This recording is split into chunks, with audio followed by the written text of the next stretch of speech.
Another down day for the euro currency, which has now seen 3 down days in a row, going back to last Thursday, and we were trading around 122. Today we got as low as 120.28 before we started to see some stabilizing going on, but certainly some writing on the wall. Things are a little bit weaker here.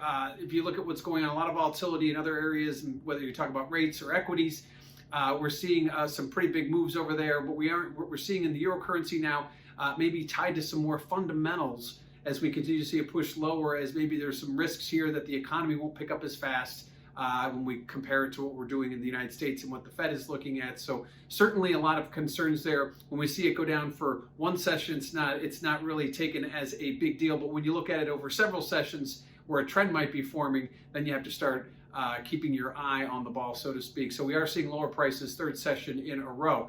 And if you look at the volatility index, check out that CVOL index over on the CME website.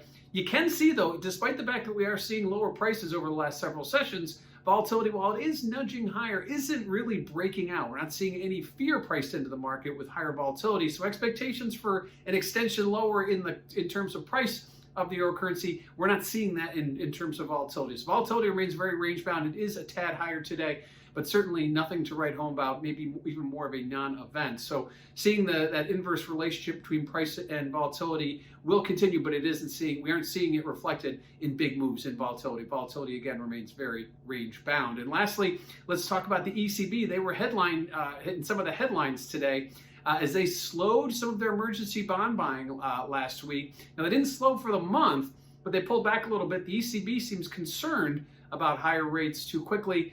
Certainly with the way their zero interest rate environment, just like ours over here, that has some concern. Our Fed is not concerned with that, whether it relates to higher inflation, a faster moving economy. But ultimately, the ECB may be taking a little bit of a step back. Again, they slowed their purchases for 1 week. It doesn't mean they're stopping. It doesn't mean they're going to not perhaps pick up in the future. So the euro currency suffering its third consecutive down day, going back to last Thursday. Again, we're not seeing a big bid in volatility here, so market not anticipating further declines.